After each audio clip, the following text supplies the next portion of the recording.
noite, irmãos, a paz do Senhor. Vamos orar para que a gente possa começar a estudar a palavra do Senhor. Senhor, muito obrigado, Deus. Muito obrigado pela Tua palavra. Muito obrigado porque a Tua palavra é viva, ela é eficaz, ela transforma. Senhor, eu quero nessa noite pedir ao Senhor que prepare o coração dos meus irmãos para que eles tenham humildade, ó Deus, de ouvir a Tua palavra e receber a Tua palavra. Que o Senhor fale conosco, ó Deus. Eu entrego esse momento em Tuas mãos. Peço ao Senhor que eu seja usada por Ti, Deus. E que não seja eu, mas que seja o Senhor falando através de mim. Eu Te dou graças por esse momento.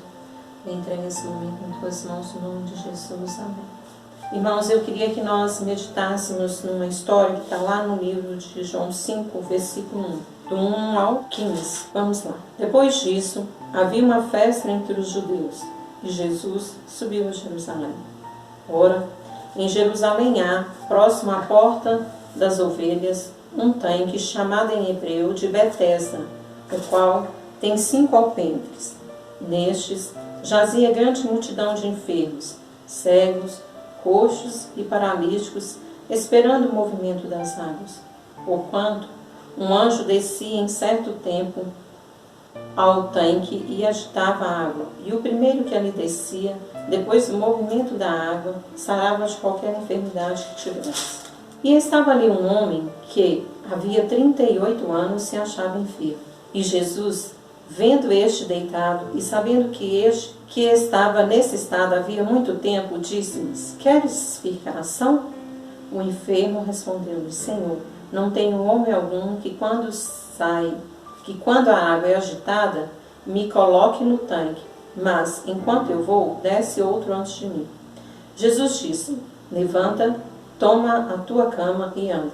Logo aquele homem ficou são, e tomou a sua cama e partiu. E aquele dia era sábado. Então os judeus disseram àquele que tinha sido curado: É sábado, não te é lícito levar a cama. Ele responde-lhes: Aquele que me curou, ele próprio disse: Toma a tua cama e anda. Perguntaram-lhe, pois: Quem é o homem que te disse: Toma a tua cama e anda? E o que fora curado não sabia quem era, porque Jesus se havia retirado, em razão de naquele lugar haver grande multidão. Depois, Jesus encontrou no templo e disse-lhes: Eis que já está sãos, não peque mais, para que não te suceda alguma coisa pior. E aquele homem foi e anunciou aos judeus que Jesus era o que o curava. Essa história, eu já tinha lido essa história e eu achei ela muito interessante, eu conhecia essa história. E aí eu fui estudar ela um pouquinho. O que mais me chamou a atenção nessa história, a gente vê aqui que é uma história de um lugar onde havia multidões. A Bíblia fala que havia multidões de enfermos, coxos, cegos, paralíticos, ali naquele lugar. E quando a gente imagina multidões de cegos, coxos, paralíticos, é um lugar de muita dor. Quando se imagina, são pessoas que precisam de outras, são pessoas debilitadas que nem sempre tem ali alguém para cuidar e é muito doloroso. Vamos imaginar, por exemplo, um lugar, um hospital, né? Não é um lugar alegre, não é um lugar triste, é um lugar de muita dor, de muito sofrimento. E acredito também que ali naquele lugar deveria ser um lugar de muita dor, de muito sofrimento, de muita angústia, né? Porque eram pessoas enfermos e que estavam ali à procura de uma cura, né? Mesmo sendo um poço de Betesda, né? Mesmo sendo um lugar que a Bíblia fala que uma pessoa era curada, e era o que descia primeiro nas águas. Então imagina a angústia daquelas pessoas que não podiam ser curadas. Então era o que descia primeiro, era angustiante ver aquela situação. É muito triste, né? A Bíblia fala aqui que eram multidões. E aí, quando as pessoas ficavam ali naquele lugar, provavelmente em silêncio, né? por exemplo, uma pessoa cega, ela não via, então ela provavelmente tinha que ser um ambiente mais tranquilo para que, através do barulho das águas, por exemplo, a pessoa que era cega, ela poder ouvir e entrar. E aquele homem, ele não era cego, mas ele era paralítico. E a Bíblia fala que Jesus estava passando ali naquele lugar. Então aquele homem, ele via as águas se movimentar.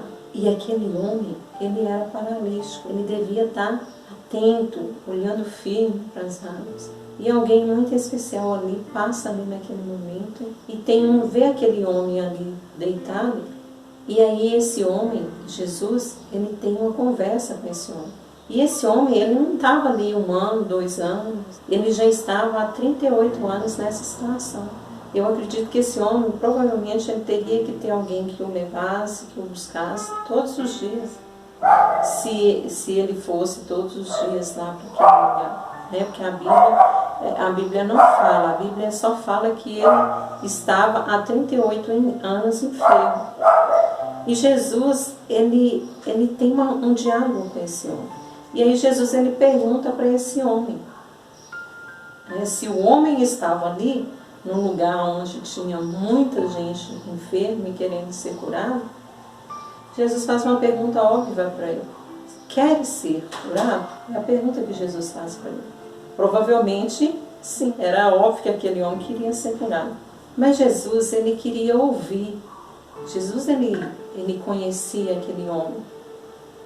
E ele sabia qual era a resposta que aquele homem ia dar. Jesus já sabia a resposta que ele ia dar. E aí, o enfermo, então, ele responde para Jesus: Senhor, não tenho homem algum que, quando a água é agitada, me coloca no tanque. Mas enquanto eu vou, desce outro antes de mim. Eu achei essa resposta desse homem aqui assim.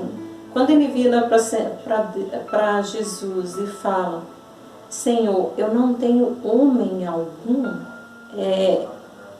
a gente vê aqui a pequenez que era esse homem. Esse homem, ele reconheceu que ele não era nada e nem ninguém. Ele precisava de alguém que tivesse misericórdia dele, alguém que o amasse, que o pegasse e levasse até as águas para que ele fosse curado. Aí Jesus vira para ele e fala: levanta-te, toma tua cama e anda. Eu fiquei pensando assim, como que Jesus, ele sendo um ser, né, espiritual, todo-poderoso, ele deve ter, quando esse homem falou com ele: Senhor, não tem homem algum que, quando a água é balançada, me leva até as águas, movimentada, me leva até as águas. Jesus deve ter pensado, e a Bíblia fala que ele não conhecia Jesus, né? Coitado desse homem.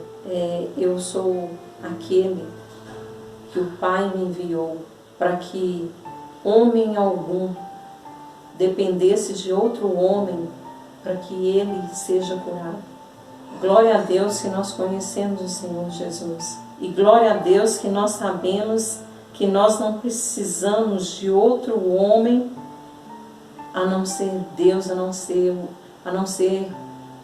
o Jesus Cristo, o Todo-Poderoso, que veio em forma de homem, se fez homem, habitou entre nós, morreu na cruz pelos nossos pecados, para que nós pudéssemos ter vida e para que nós pudéssemos ser sarados, não só sarados fisicamente, mas principalmente espiritualmente. E aí a gente vê que Jesus, ele sabe, e ele sabia, e ele entendia que a nossa doença física nada mais é do que algo que o pecado, a consequência do pecado, ela tem nas nossas vidas. Não só as nossas doenças, não só as nossas tristezas, as nossas dores, as nossas angústias, mas Jesus, ele veio para que nós tivéssemos vida e vida em abundância. E Jesus, ele dá uma ordem para esse homem: levanta-te, toma a tua cama e anda. Quando esse homem começa a caminhar, que provavelmente era um desejo dele há muitos anos, há 38 anos, que ele não andava, a gente vê que vem os religiosos e fala com ele: olha, você não pode fazer isso não. Hoje é sábado, você não pode carregar a sua cama. E aí ele vira com autoridade, ele vira para aqueles homens e fala: aquele homem que me curou, ele próprio disse: toma a tua cama e anda. Então mesmo aquele homem que até então a gente viu que até esse momento aqui ele não sabe que foi o Senhor Jesus quem o curou, ele ouviu a voz de Deus e ele obedeceu.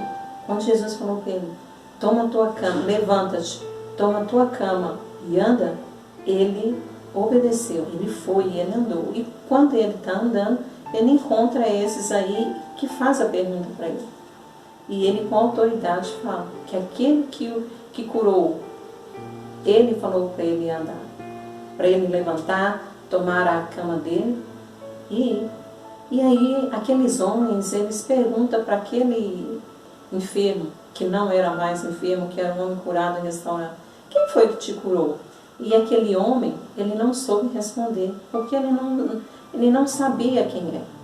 Provavelmente aquele homem, com as suas limitações, ele vivia só praticamente naquele lugar, porque ele dependia das outras pessoas. Então provavelmente ele não ouvia, ele não tinha ouvido falar de Jesus, dos milagres que Jesus fazia. E aí ele não sabe responder. Ele vira e fala que não sabia quem era o homem que tinha curado ele. E aí, gente, depois, aqui na história, a gente vê que Jesus ele tem um encontro com esse homem. Esse homem, ele teve um encontro com Jesus, não foi em qualquer lugar. Esse homem teve um encontro com Jesus no templo. Aí Jesus vira para ele e fala com ele: você já está são, não peques mais, para que te não suceda alguma coisa pior. A gente sabe que a consequência do pecado é a morte, e é a morte eterna, né? Então, a partir daquele momento que aquele homem foi curado, ele foi curado não só fisicamente, mas ele também foi curado espiritualmente, né? E quando aquele homem responde para Jesus que ele não tinha homem algum que o levasse à água, Jesus ele via numa outra dimensão, numa dimensão espiritual, que a nossa mente humana, a gente não consegue entender, mas Jesus ele é um ser espiritual. E ele mostrou que aquele homem, ele não precisava de homem algum para que ele fosse curado, para que ele fosse salvo. E Jesus ele nos dá a liberdade. Quando Jesus pergunta para aquele homem: queres ficar curado? É óbvio que aquele homem queria ficar, mas Jesus queria ouvir, né, dele. E é assim com as nossas vidas também. Jesus ele quer ouvir de nós. Se a gente quer que o Senhor Jesus faça parte das nossas vidas, que Ele venha a ser o Senhor das nossas vidas. E Jesus, Ele é o único que pode nos dar vida, que pode nos perdoar pecado, né, e vida eterna. A gente sabe que a doença, ela é consequência do pecado. Lá no jardim, Deus não nos criou para que a gente ficasse doente, para que a gente tivesse tristeza. Mas a desobediência, o pecado, ele trouxe consequências, e uma das consequências é a doença física, né? Mas Jesus ele nos cura não só da doença física, mas ele nos cura da morte eterna. Jesus ele veio para que nós tivéssemos vida, e vida em abundância. Lá em João 5, no versículo 24, também, eu vou ler um versículo aqui que eu achei muito interessante, que fala: na verdade, vos digo que quem ouve a minha palavra e crê naquele que me enviou, tem a vida eterna, e não entrará em condenação, mas passou da morte para a vida. né? Que nós possamos crer que nós já temos, nós já conhecemos o Senhor Jesus, que é o Filho de Deus, o Todo-Poderoso, que veio e morreu numa cruz pelos nossos pecados e que nós temos livre acesso ao Pai através de Jesus Cristo e que nós não venhamos distanciar da presença de Jesus e não nos perder nessa caminhada de vida eterna.